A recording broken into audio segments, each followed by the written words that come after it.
Peringatan, tayangan ini mengandung narasi yang berusaha membuka logika dan nalar Anda.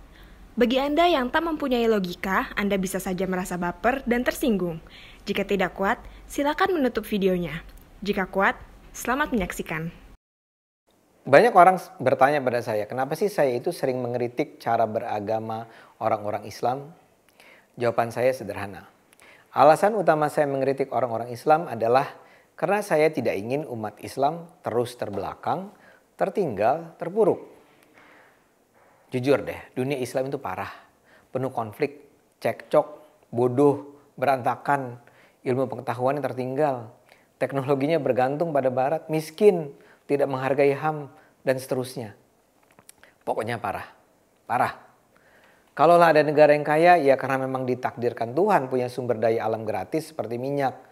Tapi minyak yang mereka miliki suatu saat akan habis. Dan mereka akan kembali mengulang cerita serupa dengan negara-negara Islam lainnya. Tertinggal. Bagi saya, umat Islam terbelakang. Dan keterbelakangan umat Islam itu terjadi karena menurut saya kesalahan cara berpikir banyak orang Islam. Apa itu? Kalau Anda tanya pada saya. Jawaban saya adalah karena banyak orang Islam beragama tanpa menggunakan akal. Banyak orang Islam beragama dengan pikiran tertutup, beragama dengan cara yang anti keberagaman dan keterbukaan. Saya tahu banyak aktivis muslim saat ini yang menyerukan bahwa solusi atas keterbelakangan ini adalah menegakkan negara Islam, menerapkan syariah. Orang seperti Felix Xiao misalnya, tahu kan Felix Xiao? Nah, coba saja baca tulisan-tulisannya. Saya misalnya baca buku Khilafah Remake, terbit tahun 2014.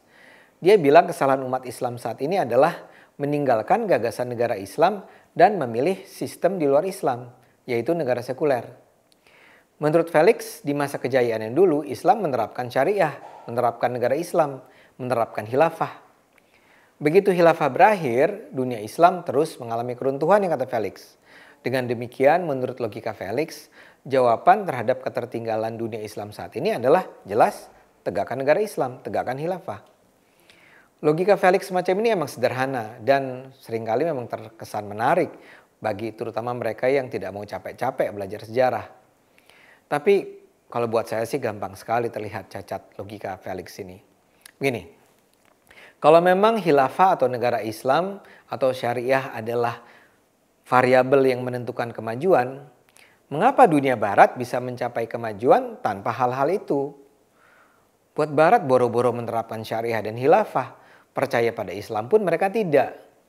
Bahkan bisa dibilang barat itu maju justru karena mereka sekuler. Felix sebetulnya tidak perlu bikin kesalahan mendasar semacam itu kalau saja dia tekun mempelajari sejarah peradaban Islam. Ada begitu banyak buku ulasan yang menunjukkan bahwa kejayaan di masa Islam di masa lalu itu didasari bukan oleh karena agama atau sistem politik. Yang menentukan kemajuan Islam di masa lalu adalah hal-hal yang sekarang juga menjadi faktor penentu keberhasilan dunia barat. Apa itu? Penghargaan dan cinta terhadap ilmu pengetahuan, keterbukaan berpikir, dan pertukaran keilmuan. Jadi kuncinya satu, ilmu pengetahuan. Kemajuan peradaban barat terjadi sejak zaman yang disebut pencerahan atau Renaissance, yang meruntuhkan kebekuan berpikir di masa kegelapan. Eropa pernah punya masa kegelapan. Dan di masa kegelapan itu istana dan gereja itu melarang juga orang berpikir bebas. Ingat cerita Galileo Galilei? Kalau belum tahu ceritanya, browse deh, cari ceritanya. Galileo itu dihukum harus hidup dalam pengucilan karena menyatakan bahwa bumi mengelilingi matahari, bukan matahari yang mengelilingi bumi. Kalau sekarang kita semua tahu itu benar, tapi di masa lalu itu ditolak oleh istana, oleh gereja. Di masa kegelapan barat itu orang tidak boleh melawan apa yang ditetapkan penguasa kerajaan dan gereja. Akibatnya Eropa terbelakang. Eropa kemudian berubah. Ketika berubah agama tidak dihabisi, tapi cara beragamanya yang diubah. Kebenaran ilmu pengetahuan tidak lagi ditentukan oleh pemuka agama, bukan oleh pendeta, tapi oleh saintis. Kebenaran ilmu pengetahuan ditentukan oleh proses pencarian kebenaran yang dilakukan secara bertanggung jawab oleh para ilmuwan. Maka ketika masyarakat tercerahkan, maka masyarakat pun dengan bernafsu mengejar ilmu pengetahuan. Penguasaan ilmu pengetahuan inilah yang melahirkan berbagai revolusi sains dan kemudian lahirnya revolusi industri. Dan ini pada akhirnya, pada gilirannya berdampak pada kemajuan ekonomi. Pengalaman Islam sebenarnya memberi pelajaran serupa.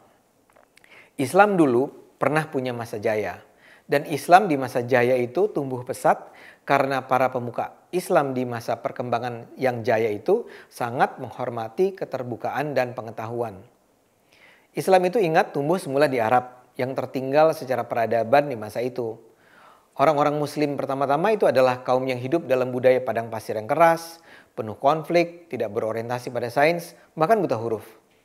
Syukurlah para penguasa Islam kemudian di masa itu belajar bahwa untuk membangun peradaban diperlukan orang-orang pintar dan keterbukaan terhadap ilmu pengetahuan.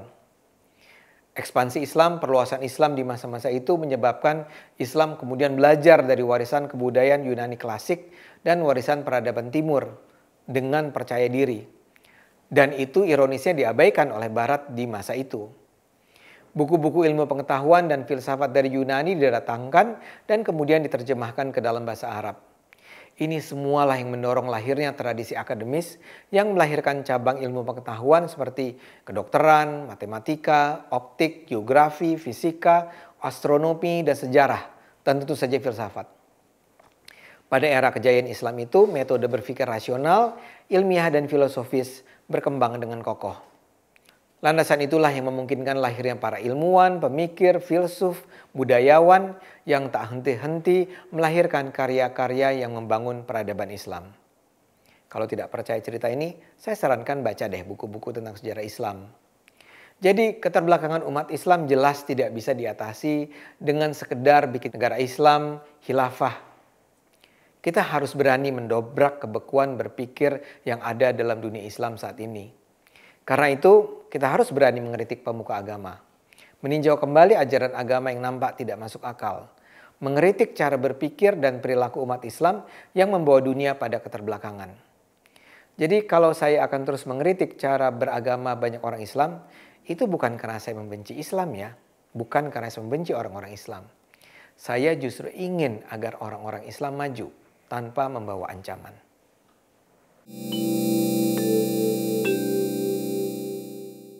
Kalau masih punya logika, jangan lupa subscribe, like, share, dan bunyikan loncengnya.